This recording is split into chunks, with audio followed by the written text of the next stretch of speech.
Good afternoon, everybody. My name is Cheptum Toroitich. I'm an advocate of the High Court of Kenya, and I'm joined by Kwame Owino.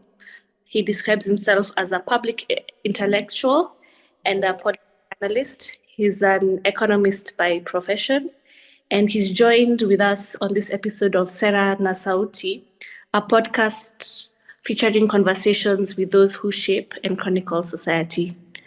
And today we're going to discuss the current debt crisis here in Kenya and whether, one, do we have a debt crisis to begin with? What are the constitutional safeguards? And what is the way forward? So, Kwame, I hope that introduction is sufficient, and I'll just get right into it. Is there a debt crisis, and how big, or what is the magnitude of this debt crisis here in Kenya? Okay, thanks, fine.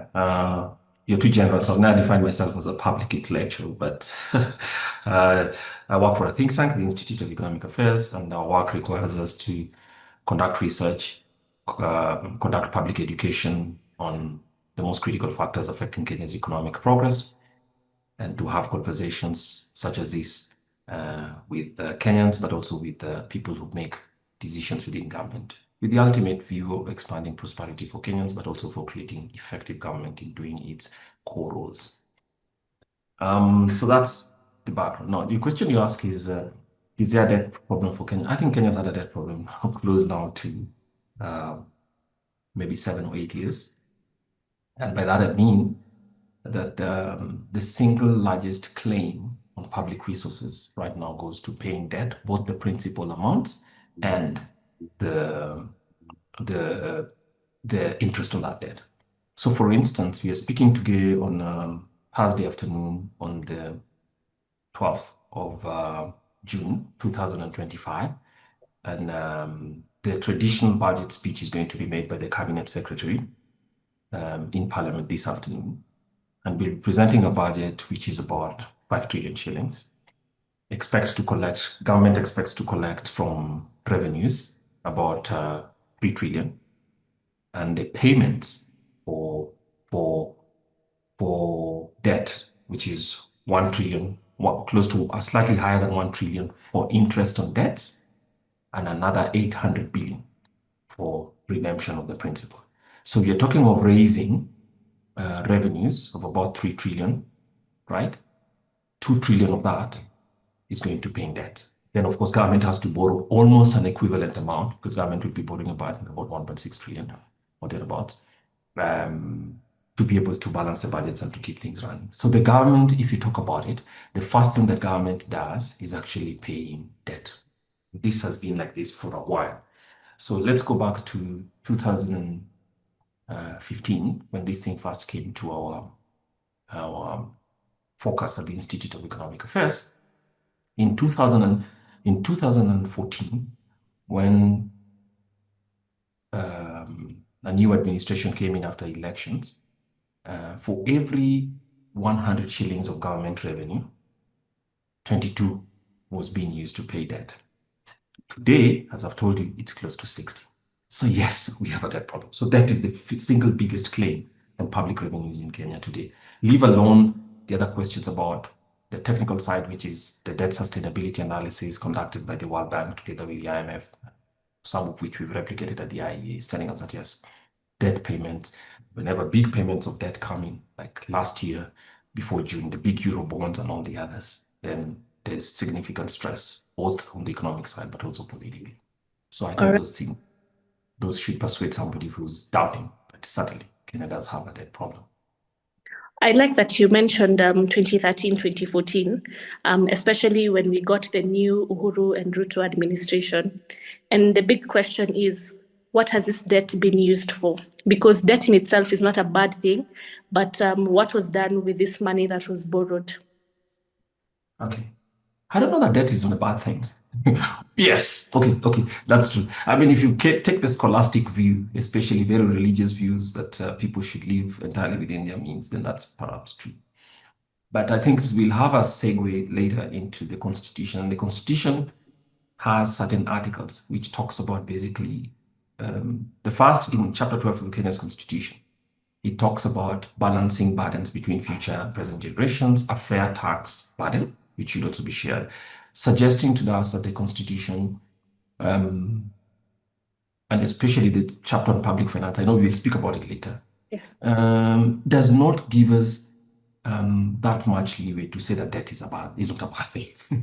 Yeah. It actually cautions that we should try as much as possible to, quote unquote, not just live within our means, but to avoid burdening present and future generations as well, but also sharing the burdens. So if you put those principles clearly up there, then I hear the language that you speak about, which that is not being a bad thing, is a language that comes from people who work in the public sector. Certain presidents of Kenya have highlighted it, and of course, many of the people who support it, people in Treasury would say that as well.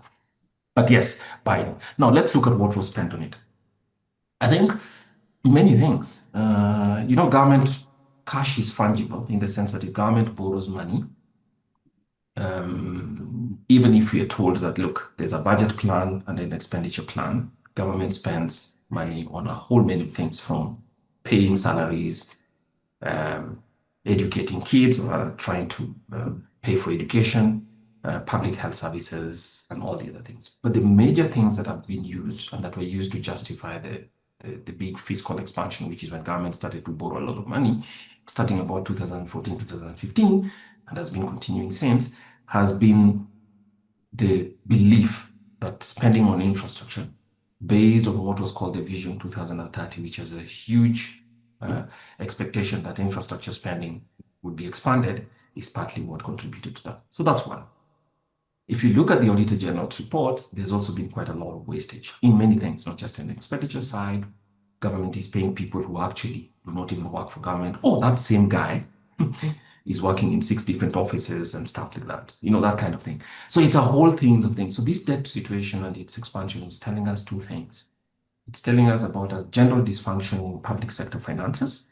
And then it's telling us that if that collides with a huge expansion, with a huge expectation or plan, Vision 2030, which expected government to invest in a whole number of brick and mortar things. So we're talking SGR, we're talking expressway, we're talking roads, whichever.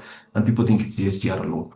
All those things colliding with a poor management of debt itself, then that would be, management of public spending in general, then that would lead to debt.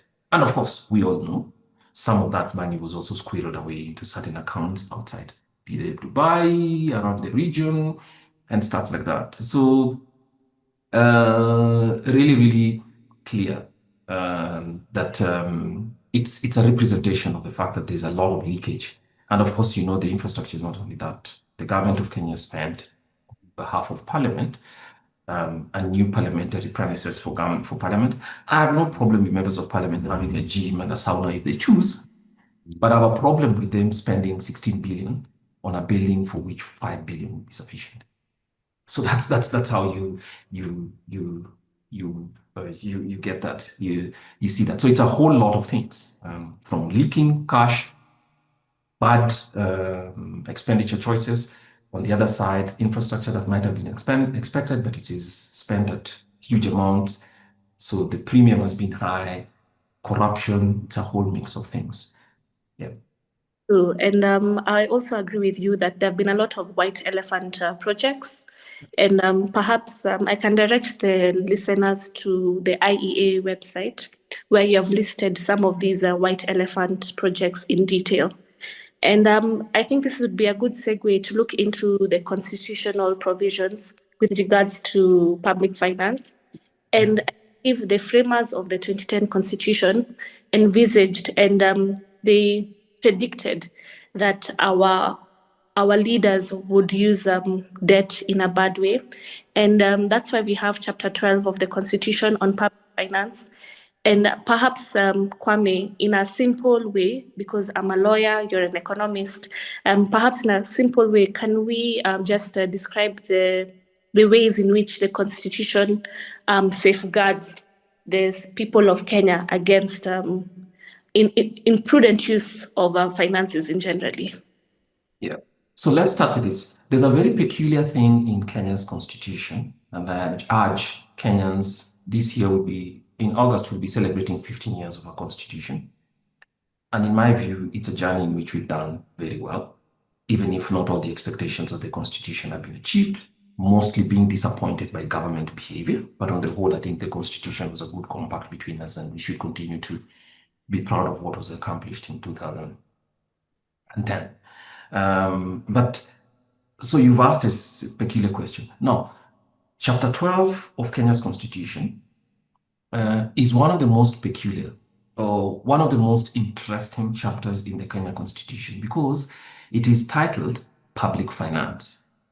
But it starts by articulating principles of public finance. The following principles shall guide all aspects of public finance in the Republic of Kenya. Very interesting.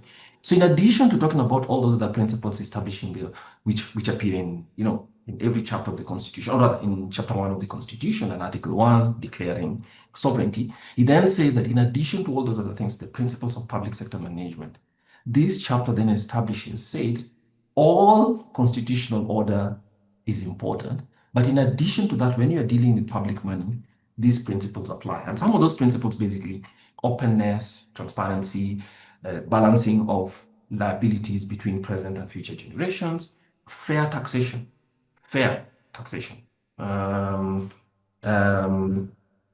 taxation and all that. So they're basically five. Financial management should be responsible. Before then it goes into all these others. So in the first thing, Kenya's constitutional order says that these principles are. So anytime somebody is spending, raising money, or conducting public affairs on behalf of the Republic in which resources are made, we should be knocking those against what the principles of the Constitution, the principles that the public finance chapter says. And there's nothing that government does, actually, even policing, that does not involve spending public resources or acting on behalf of the Republic, for which, in my view, the principles articulated in Article 201, A to E of Kenya's Constitution would not apply.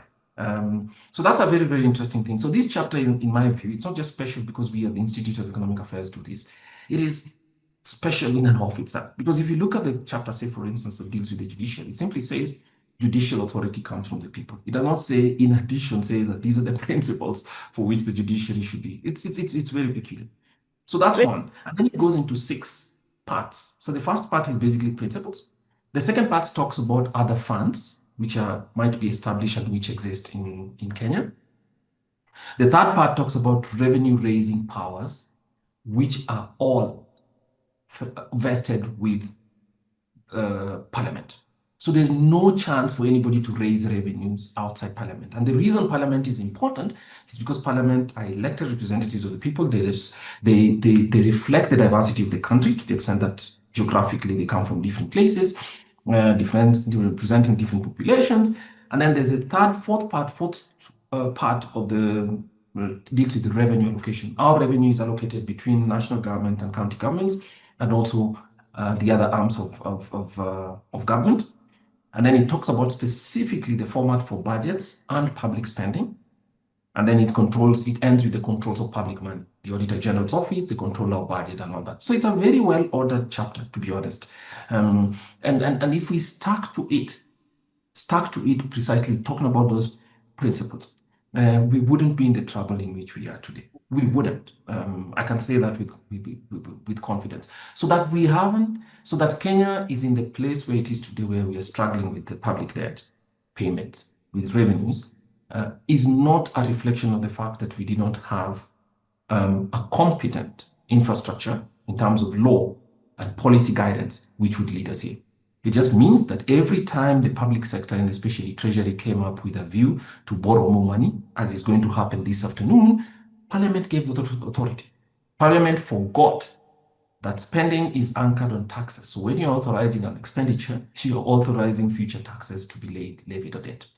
So because I think each of those arms of government did not necessarily understand its roles, especially the Parliament, which was given a lot of authority, not just on this side of public spending, not just on the public finance chapter, but throughout, has failed to act by being brave enough to say, no, this should happen and this is not, right? So for instance, you have the new appropriations bill, which is being discussed today. And everybody's already saying that we're not going to raise taxes, which Parliament says are not going to be raised. And then the Treasury presented an appropriations bill, which is basically that expenditure proposal, And then Parliament added 50 billion on it, and they're saying we're not raising taxes. Every time they add amount of expenditure, they raise taxes because there's no way that money is going to be paid for without new taxes coming in. Simple. And so in failing to make that connected thinking, I think that's where some of the problems that we see obtaining today came from. All right. And thank you for bringing up Parliament, because we're currently in a political crisis where our representative leaders have failed the people of Kenya. And that's why we keep going back to Article 1 of the Constitution on sovereignty of the people. And I'd like to talk about Parliament and ask the question whether do we have an odious debt problem?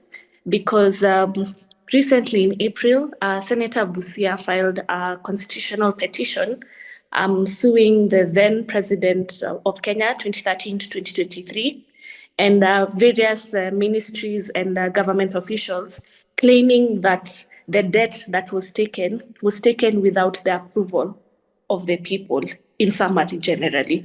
So do you think we have an odious debt problem, or all the debt that was taken by Kenya was approved by Parliament? And whether approval is legitimate approval, because on the ground, the people feel differently about this. Okay.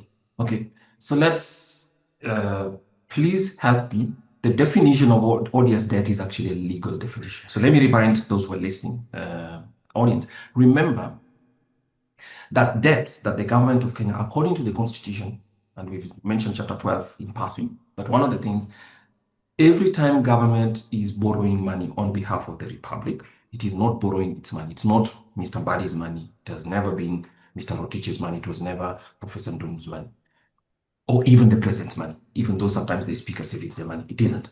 And we need to let them know that, that we know that. But the point is this: every mechanism for borrowing money is determined by the Constitution's requirements under chapter 12, which means that every time government is borrowing money, it is contracting between itself and the person who's lending to government of Kenya money. And the principles require public disclosure. Now, it is never disclosed enough, and Parliament has never insisted on that public disclosure, right? Those powers for Parliament to insist are here. So the definition of odious debt as it's operated internationally is debt that has been run or accumulated without meeting domestic legal requirements and conditions. Our view at the Institute of Economic Affairs, therefore, is this. If the claim is that it did not meet that, I think that's going to be a tough call for a court to find. Because every time the public sector came up, and National Treasury came up and asked for raising the debt ceiling, right? Parliament raised it. In other words, giving them the authority by that to go and borrow. So I find it difficult to actually say that Kenya has odious debt. It might be that the circumstances that the terms of the debts that was signed between the Republic or on behalf of the Republic by the people in the Treasury and the people who are owed debt, especially foreigners, or under the public PPPs, private partnerships, might have violated some of the rules, right? That might be true, and the disclosure requirements were insufficient, but Parliament did not insist on them. So to that extent, I find it's going to be a tough call to persuade a dispassionate court that these were odious debts. So that's our view at the Institute. It's going to be very difficult because every year, remember, in the year 2016 or 2016 before the elections in 2017, just as the elections was going on, the government of Kenya had a deficit, which is basically a deficit, which is the difference between revenue raises and how much government was spending, close to 900 billion shillings. And I remember we at the Institute of Economic Affairs said, Parliament, look very carefully at these numbers. The numbers were declared. It's not like they hid them. They were there. Whether Parliament read them and understood what they mean is a different matter. But those numbers were there. And to be honest, in 2017, we were scared.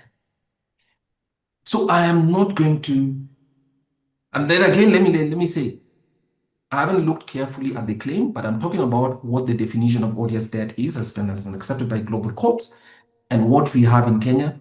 It would be a tough job to actually persuade a dispassionate court that in Kenya's circumstances, different from Mozambique and other parts of the world, we have had the debt accumulation has represented odious debt.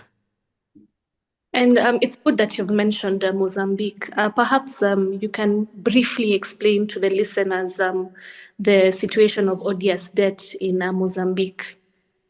Well, the situation of odious debt in Mozambique was that we had a government in Mozambique in which public sector, specifically, it wasn't one transaction, but one of the most important ones was a fisheries one, where they bought a boat and certain boats, fisheries, PPP arrangement. And one of the things that they did was the contract wasn't even declared. The debt register did not even reflect those debts. Do you guys get it? And yet in Kenya, every year, the constitution requires that the minister, the cabinet minister, and the cabinet secretary for finance put before parliament are debt obligations. Now, that happened every year. It was never violated, and that's why it will be difficult to persuade them. In Mozambique, that did not happen. The only thing they did was when these things became due, suddenly they were being reflected as required debts when there was a debt crisis. That's the problem. There was the complete absence of disclosure,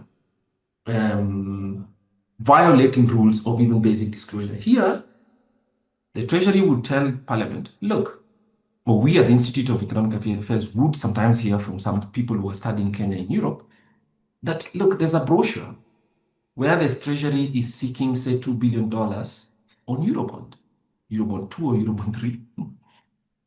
And it is not available to Kenya, but the government has committed. Subsequently, it is declared to Parliament and they accept it. So I'm not really sure that the situation in Mozambique is comparable to Kenya's. And that's why I have a problem with that. So that's the unfortunate, that's what I think is unfortunate for us. I'm not too sure. And therefore, Kenya's parliament cannot, the speaker of Kenya's parliament cannot devolve responsibility to somebody else and say this was public debt. It would be a really tough one, and it would probably actually be based on a very interesting presentation of the same facts that we see as Kenya for that to be successful. That's true. And I'd like us to just hammer the point in Article 201 of the Constitution, which provides for the principles of public finance. And the first one being on openness and accountability. And what measures do you think can be improved to increase openness and accountability with regards to raising debt and financing the same said debt? Yeah, thanks. So first one would be the behavior of Parliament. If Parliament actually understands that every time the Treasury comes with numbers, you're not supposed to necessarily accept it because there has to be a check. Treasury cannot be, the Treasury or the Executive, Parliament, cannot be marking its own homework. It's an own assignment by saying, look, we need an additional $2 billion. Don't ask us who and where we're going to get it from, but we just need you to give us the authority and guidance. I mean, that's really loose. So that's the first thing that Parliament should do. So because of that transparency, we are thinking about transparency in two ways. One, the first bit is the debt obligations that are reflected in every budget speech. So for instance, right now, the Cabinet Secretary is presenting a proposal in which some money will be borrowed, both externally and some of it internally. Those should be treated differently. We have a problem with disclosures regarding external debt. So for instance, we are proposing a rule as the Institute of Economic Affairs, which Parliament can actually pass on its own, which is basically an ex-ante rule, which is any debt that the government of Kenya intends to procure before a contract is concluded, right, should be posted in terms of all its details on a public website or on Parliament's website for at least 30 days for public comment. So it cannot just be that we are borrowing 2 billion shillings or X shillings. It should be, these are the terms, these are the people who are expected to, whether it's a private one or whether it's, so that those disclosure agreements, at least 30 days, for Parliament to respond and for the public to actually give their views, and also to know who, as sovereigns, because the citizen is a sovereign, who exactly are we borrowing money from? Because there's some people we might not like. There are bad people out there, as Mozambicans found. So that's one. So that's the ex post. Now, and then the law should say in the Public Finance Act that where this 30-day period has not been adhered to, and that debt is subject to an external jurisdiction. Basically, in terms of the contract is based in its interpretation is subject to an external jurisdiction, then it will not be considered legitimate debt.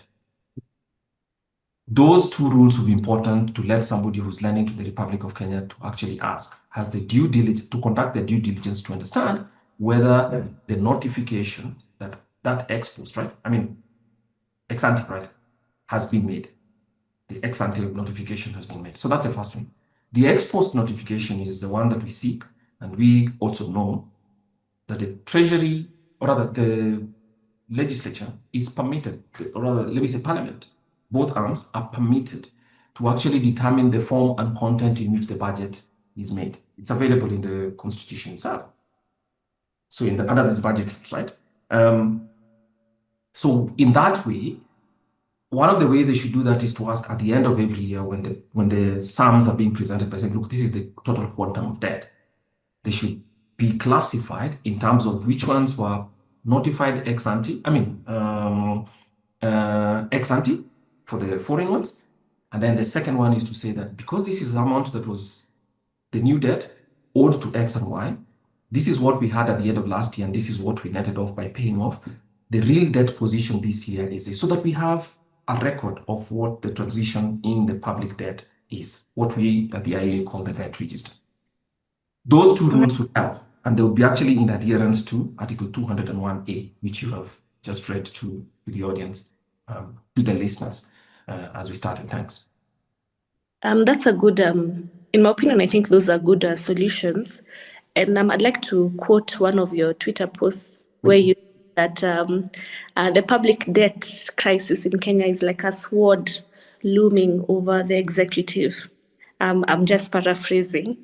And, in the public rallies and generally, our executive arm claims that this debt is for development.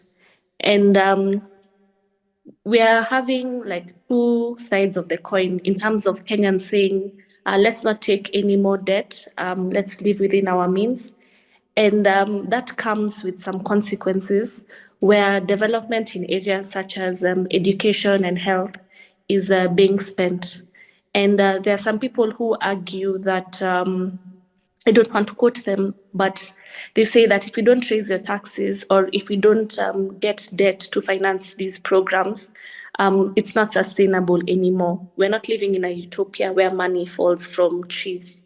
So I just want to juxtapose the current debt crisis and Article 43 of the Constitution on social and economic rights. What is, can we find a balance, or should we just suffer the consequences of our actions? Okay. So let's start with the claim about the status of public debt. Yes, the government of Kenya maintains, or rather those who speak for the government of Kenya, invariably those who come from the Treasury or the executive arm of government, say that we don't have a solvency problem. Where solvency problem is we are unable to take care of most of our obligations. They're saying that it's just a small shock. They call it liquidity crisis. It's like you compare it to a person who you're not insolvent, but you have a problem with paying bills here and there. It might be a shock, say for instance, a farmer, if you fail one crop, something. But this is the language we've had for the last 6 or 7 years. We at the IE actually are not persuaded that we have a liquidity problem. It's actually a financial problem. And you cannot solve that by claiming that better days are coming. I think something needs to happen a little bit more. It's not enough to be persuasive anymore to continue with that. But that might be it. Let's go to Article 43. Because Article 43 represents promises that Kenyans made to themselves. It's called the economic and social rights, right? And those come from rights that Kenyans have. Now, I think this is where we have to be careful as Kenyans. Remember, the Constitution is a compact between ourselves, and we are making those promises to ourselves. We're saying we have a right to food, we have a right to healthcare, we have a right to this. We are not saying that because we have a right to food, government should feed us. We are saying government will not act unreasonably in a way that prevents our ability to own our own homes, to treat ourselves, and to do these things. So it's not to say that when Kenyans did that, we're saying that government should actually ensure that I'm able to sit in my house and have a fine steak and perhaps wash it down with some whatever my choice beverage might be. That's not it.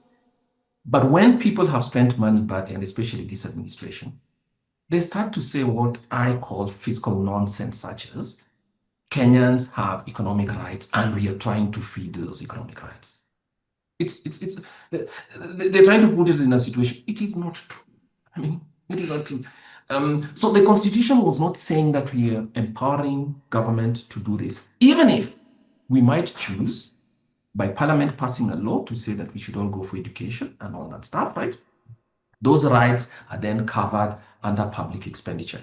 But it does not mean that it therefore is upon government to use the rights against us by saying, for that reason, we are going to call for as much of your money as is possible. We have rights to own property.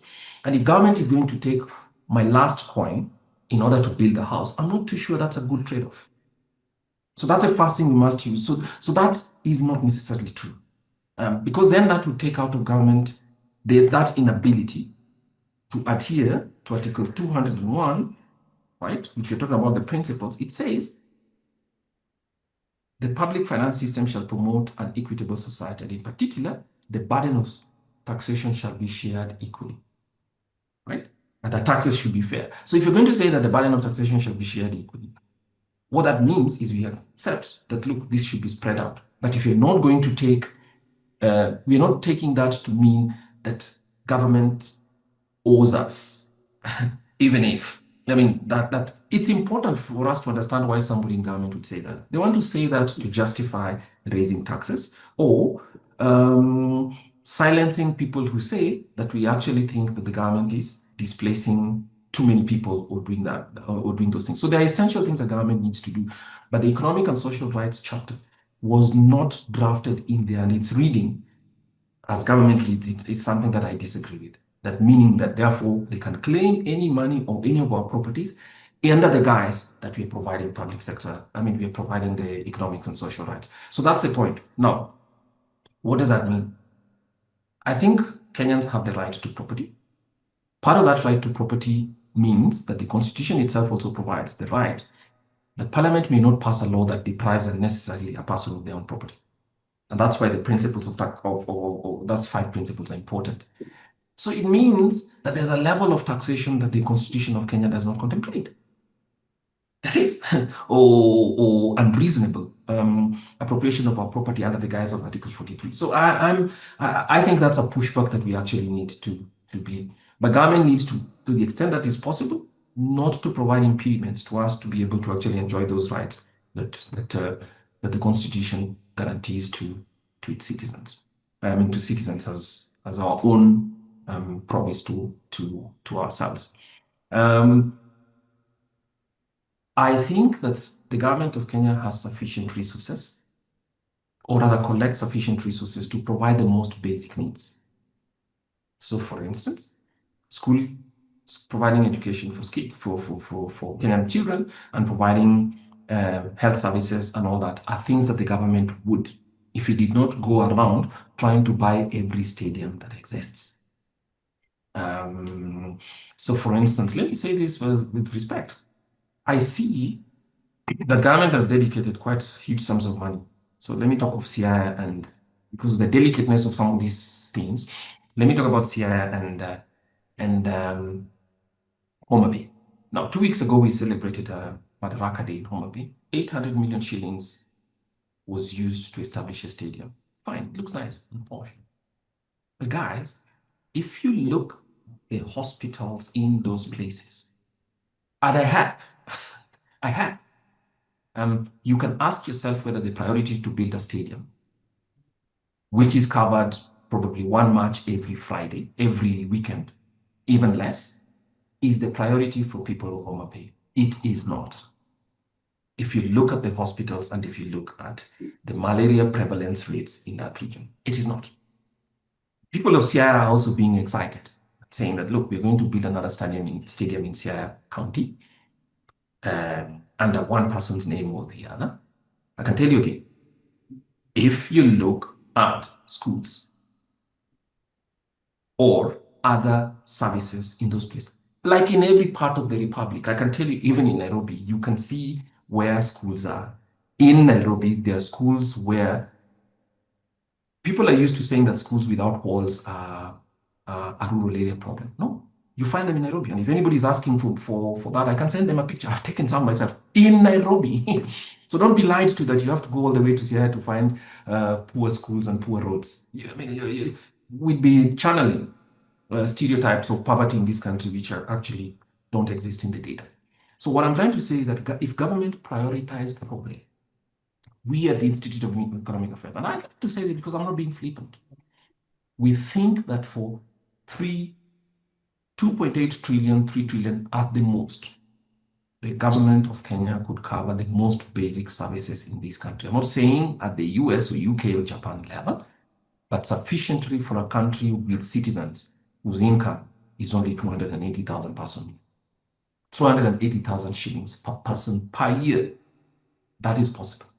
Adequate services, decent services, and a good level of education, health, prevention of disease, and security, which we all know are failing spectacularly as government is buying helicopters and building stadiums.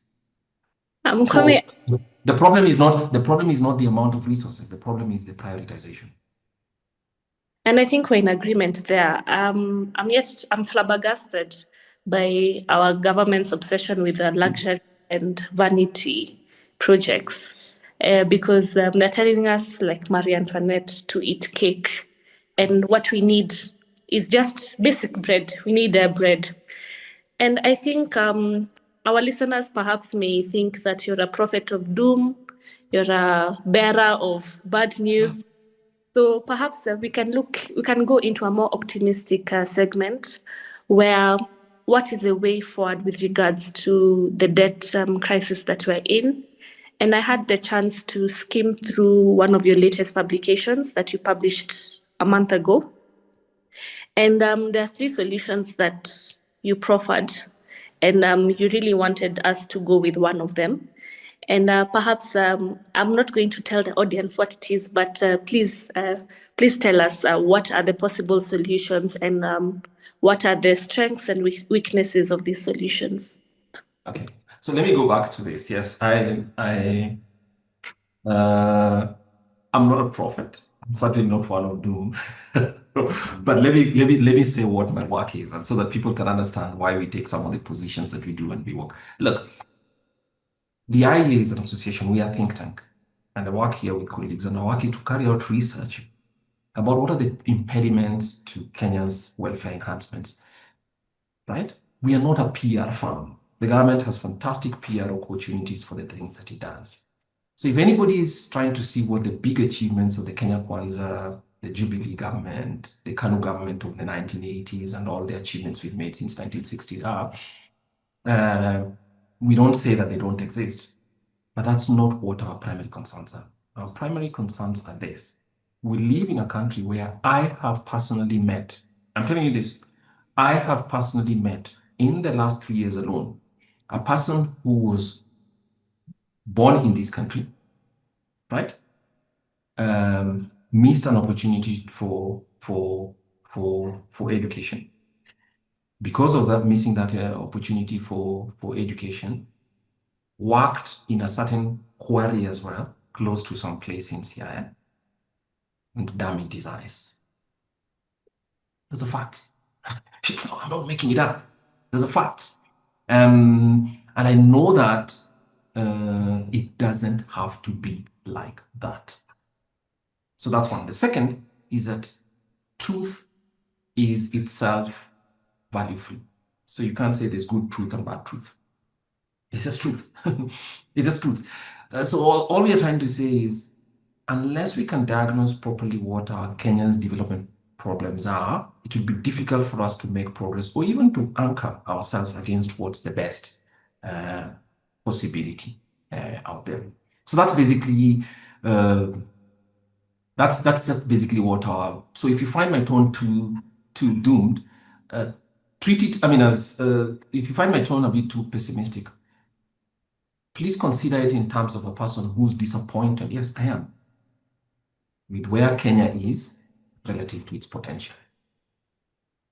That's it. That's it. So I can't lie that it's okay. I can't.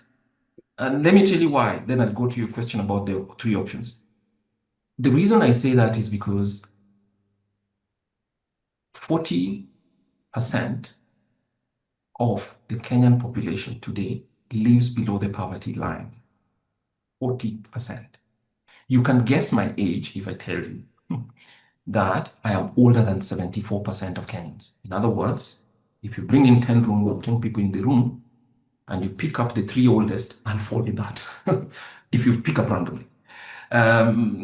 So this is a very young country, and the future of people cannot be the same 30 years or the same pace of growth as we've had in the past.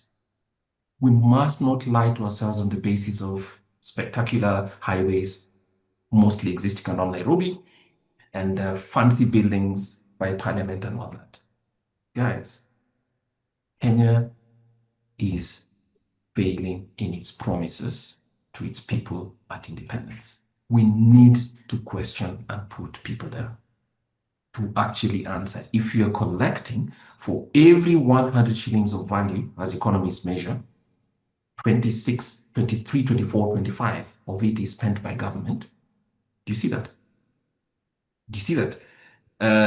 The development results that we see are not acceptable to me. That's what it represents. So I'm not angry with anybody, but I'm saying that we should be impatient about Kenyans being born in poverty, living for 60 years and dying in poverty. That's not acceptable. So anyway, let's go to the three options. Now, we carried out a study which was talking about what Kenya's history has been. And among the things we identified is in the last 30 years, for which I'm sure the two people I'm speaking to here, Sumaya and Cheptum, had not been born, Kenya's growth levels compared to its peers, the countries that were at its neighborhood level. Bangladesh, when I was in college, Bangladesh was a typical case about poverty and that. Those countries have done much better than Kenya to the extent that had we matched their pace, Kenya's income per person today would be 3.5, close to 4 times what it is today. So we've done that poorly. So that study then asked us, so what is it? The IMF program that has just ended, or rather that was prematurely ended, then led us to ask ourselves, what might be Kenya's options? So the first would be, we have 3 options. So the first one means, what happens if Kenya continues with an IMF program, which is basically if you keep doing the same things, right? And no change, basically IMF program. Now, it will replicate the same problems that we have. And that study tells us, the study is called If You Keep Doing. It will replicate the same outcomes that we've seen. 30 years, which reflected some areas in which government was a fiscal expansion. A fiscal expansion tells you borrowing a lot of money and spending a lot of money in general, but it is not rise in the quality of lives that Kenyans feel. So we think that that program would fail. Why would it fail? It would fail because it would be anchored on trying to get new taxes to cover for the problem that we have.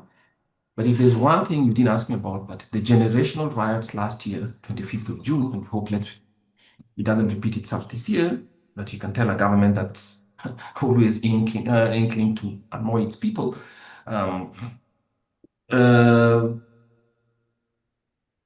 What could happen? I mean, what then that riots told us last year is that by government trying to raise tax rates, pinching incomes that were already severely affected, 5 years in which food prices were growing at a far higher rate than other things, so we call it the relative food price, it was showing up in household budgets where people actually had less food to eat.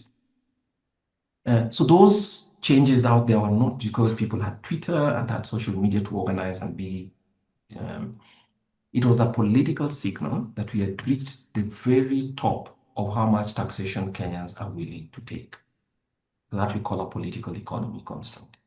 If we fail to see that political economy constraint, which was why we had 60 people die, many more lost and had never been found, we will repeat that mistake. And that program will fail again because it was anchored on raising more income or more revenues by raising the tax rate. So I still hear people say, oh, we can raise tax rates. Be very, very careful.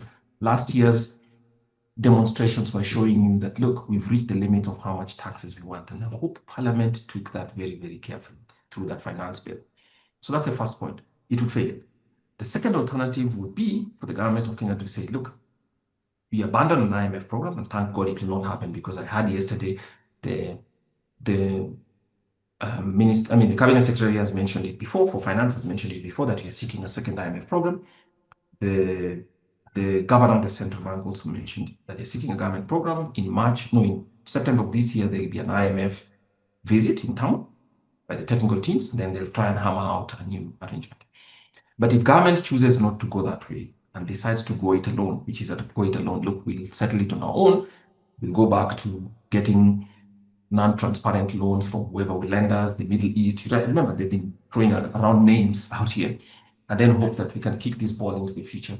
Two things could happen. It could relax fiscal spending.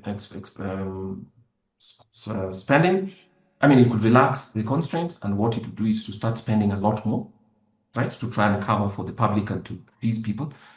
But that would have serious consequences because the Kenya shilling, in our view, is far too strong. It doesn't look like that strength is market driven, or let me say fundamentals driven in many ways. Something seems to be happening, and it won't hold for long.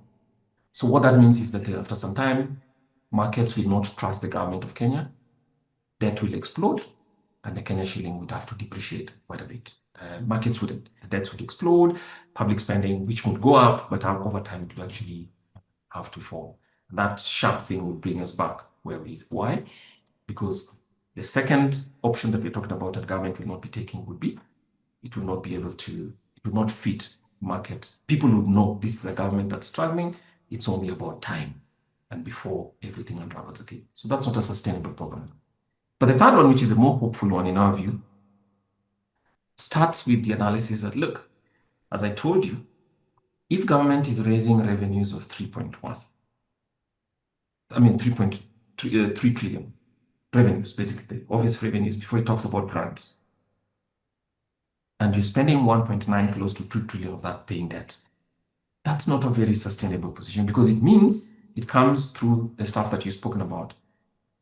The Cabinet Secretary for Finance tells us last week and the weeks before that, look, we are cutting out the subsidy that we've been providing to students to sit exams in Kenya because we don't have 5 billion shillings. Now, listeners, think about it in this way. A government that's collecting 3 trillion, right, is collecting about 8 trillion a day for the rest of the year. So you're telling us that 16 million Kenyan children who are sitting exams cannot be supported for half of one day's collection. What kind of strictness is, I mean, what's happening? If that's really true, then something much, much serious than it's not a liquidity crisis anymore. It isn't a liquidity crisis. Something more serious is happening. So we are asking ourselves that because of that you're paying, you're collecting taxes for 3 trillion, but you're going to be paying debts close to 2 trillion, say 1.8, 1.9, then it means that obviously the strictures are too high. And it means that for the first 6 months of the year, what you're doing is just collecting money to pay debtors. Then you're borrowing more, some more, so basically piling debt on top of each other. So that's not a sustainable system. And then we conducted what we called a stepwise analysis to ask, and we said, look, I am not being reckless here with talk. There's usually an option. And one of those options is to default on debt. So we are calling it a collaborative default, which is to accept that what we call it in Kenya, mistakes happen. In Kiswahili, we say makosa ilifanyika. Anika, yeah. So it's time for us to get back. Because you are running an economy not just to pay debtors, you're running an economy to pay students and, to pay for public services that people need. You can come to an arrangement. The government of Kenya would prepare what we call a collaborative default, would prepare a program in confidence, basically without disclosing it. And then you cut it short now. So you go through a collaborative default. And because of that, the amount of money the government has to pay today or in the future to debt would actually reduce substantially. You buy some space to be able to do time, because we're calling it a growth sustainability analysis, so that you restore growth. And when you have growth restored, you have reducing debt levels and debt balance. Government spending would actually be healthy in the core services the government needs. Growth would be high, and you can actually stabilize the deficits as well and actually have debt reduction. So if you achieve those, that's a far better thing.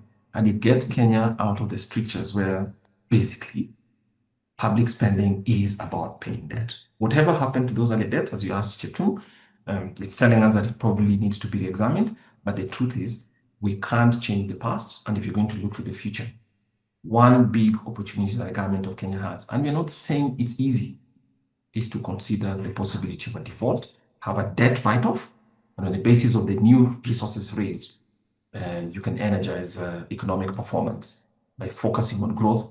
Because right now, what we're focusing on is just making sure that you pay your debtors. And actually, we are not succeeding, because you're paying debtors externally and here, but ensuring that students are not going to school, suppliers are not being paid, everything is behind. So in our view, you can think about it as not, but technically, the government of Kenya, in my view, has defaulted. So from understanding, I think that would be the least painful way out of it. There's no Yes. denying we'll have to go through some pain to get out of the crisis that we're in.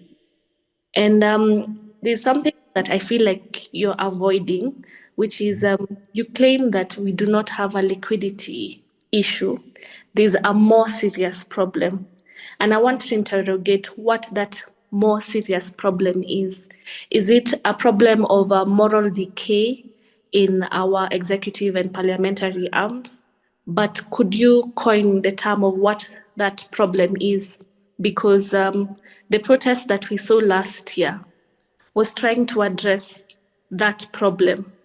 And once we name a problem, it's easy to diagnose what it is. Okay. No, I usually prefer, sometimes the people who frame economic questions in morality sometimes can go too far by making it look like other people are sinners. I actually think that's part of Kenya's government's problem, because sometimes we use almost religious terms when we're referring to debt. Oh, we must pay up to the last, maybe. And let's remember that the big problem, in my view, the biggest strictures here is that the government of Kenya, the new administration that came in 2022 after the election, made a significant commitment, which I think was risky, perhaps hubristic, to say that under no circumstances would government of Kenya seek a restructuring. And I think that's not a good thing to say. It is simply to say we have no plan to ever do a restructuring. That's different from saying that, but to say under no circumstances, what does that mean? I mean, if the country breaks up like happened last year, we are still not restructuring. If that is what might ease the pressures, I think that was a reckless commitment. And of course, it's been repeated a few days in the year. Coming from some old, some economists call them scholastics, who were religious people who thought that debt is a bad thing. And if you owe, then you must pay. You must suffer the consequences of that. And that's perhaps true. But here in Kenya, I think that if there was pain or all that, it's gone too far. We might not necessarily have to seek somebody to blame, but let's just ask ourselves, what is a future that we're looking at? What does the future that we're looking at demands? And in our view, the Institute of Economic Affairs, it demands that growth be restored. It's helpful for government's balances. It's helpful for even for those who are owed, because right now, even as you're borrowing, the premium, which is the amount of money you're borrowing above what you should, is such that it shows that people don't trust that the government of Kenya has medium to long-term sustainability on the debt, regardless of what everybody says. In fact, even the assessment between the IMF during the spring meetings this year, which is usually the meetings that takes place between March and April, suggest that they actually still think that the government of Kenya has fiscal constraints that need to be watched. So they're not cleared as the rhetoric back here seems to say. I mean, speaking for myself and for as people in the Institute of Economic, we don't say this. I mean, we are all Kenyans. This is where we live. And the way we see the suffering and the way we see the government actually struggling on a year-by-year basis over here, it leads us to ask if they've not had even a scenario or a contemplation of when they would have a conversation about under what terms a restructuring or some help should be sought or a default should be sought, then they're being reckless. Because I think risk management requires you to consider those risks, even if you don't necessarily tie firm probability to it. But to actually say that the possibility of a default for Kenya is zero is not to tell the truth. No. So members of parliament, I think members of parliament tend to be guided, as you can tell. They're still very... parliament does not make... I think Kenya's parliament, in terms of its independence on fiscal affairs, has not matured. And that's not to be unfair, but I just think it isn't. They're too scared to call the executive to look. We actually need, except when it comes to sometimes stuff that Parliament itself needs, such as the CDF and that. But calling up and saying, look, can you give us a plan about all these other things that happened, that are expected to happen in the next medium term, and why we have a medium term debt strategy which says that the deficit should be equivalent to about 4.5% based on East African convergence criteria. And this year's deficit alone is 8.8, heading towards 9. Those are big things. And only somebody who understands that they work is necessarily to hold accountable the other arm of government. And that's how fiscal responsibility is strengthened. They're not asking that question. Instead, they've added another 50 billion shillings for spending, which means that the deficit will even get bigger. So obviously, that's what is. So I don't want to classify it in moral grounds, but I'm sure that, in my view, Parliament has not fully appreciated the conditions in which we are. Because it's very easy to be parliamentarian in Kenya. Parliament is an important house. And I don't think Kenya will get better without Parliament actually standing up to the executive. Whether it's this specific Parliament or the future ones, that's one that we need to continue to build. Thank you so much, Kwame. And I just want to come to the last question of the day. And it was mentioned in the beginning of our conversation that today is the 12th of June, 2025. In the next 30 minutes, the Cabinet Secretary John Mbadi is going to read the budget statement for the year. And in closing, what are your expectations from the Cabinet Secretary? And do you think that the budget of for the coming year will look to restore growth in the country? Okay. Okay. The government of Kenya had projected that the growth would be annual economic growth would be about 5.2%. We've had global institutions, I think the World Bank itself has advised for that amount to be moderated, or rather their own forecast is a little different. So obviously the terrain is not exactly certain. So that's the first one. For me, it would be a sad day if Mr. Mbadi goes in and still insists that the Kenyan students were sitting examinations. This policy has been there for about 10 years. One of the few positive things that happened under President Uhuru Kenyatta. The amount is trivial. It's covering a lot of countries. I mean, a lot of throughout the Republic, because education service is one of the most successful ones that Kenya provides, the government in Kenya provides, regardless of our concerns about curriculum and all that. It's still one of the most successful. I mean, it's a standout success. So to say that, look, we are taking out the small subsidy that was provided for examination fees and taking it back there, kids are going to miss exams. We know it. It's going to happen. Even if he says it. That's sad. Because it's trivial, it'll have a disproportionate effect on poorer students based in rural areas. And more importantly, it's not an amount of money that the government cannot rearrange its finances and actually do. So it's just recklessness. And the last part is, I'm saddened that the way he justifies it is trying to start a fight between Kenyans by saying, look, there are students whose parents take them to, or rather, the students who learn in private schools, and therefore, because they learn in private schools, it's a signal that their parents are rich. As if he doesn't look at government of Kenya's, the public data about the levels. Kenyans aren't rich. Even when they go to public schools, private schools, it's not often to necessarily as a gesture of a signal of social status. So that makes me sad, to be honest. It does. That we are making poorer populations pay a disproportionate price, cost, or pay disproportionately, suffer disproportionately, when this thing could be arranged either way. And he has not cut the allowances of parliament at the same of the public sector, including parliament, at the same time that you're raising thresholds, taxes for those who take per diems, including his colleagues in the public sector, to now get fewer taxes. It is. And this finance bill, which will come hand in hand with this, has been sold as a finance bill that fails to raise any tax rates. That's not entirely true, because certain taxes have just been raised. The only thing that has not happened is that taxes on incomes, right, pay as you earn, have not been raised. So that we are still telling fables here and there and hoping to PR our way into this. So that's one of the things that makes me sad in general. But I am also happy on the constitutional ground, in the sense that the Constitution requires for this statement to be presented in one way or the other. He'll do that before Parliament as a symbolic gesture that, look, government cannot spend money without the approval of the two houses. And in that sense, basically, respecting constitutional principles, but also respecting constitutional commands is something that we must applaud. So there are two things to talk about there, but this conversation shouldn't be over today. Thanks. All right. Thank you so much, Kwame. And thank you so much, Sera and Sauti, for creating a platform for us to discuss this serious issue of debt in Kenya and the way forward as a people, and to discuss the constitutional framework around it. I'll hand it over to Sumaya.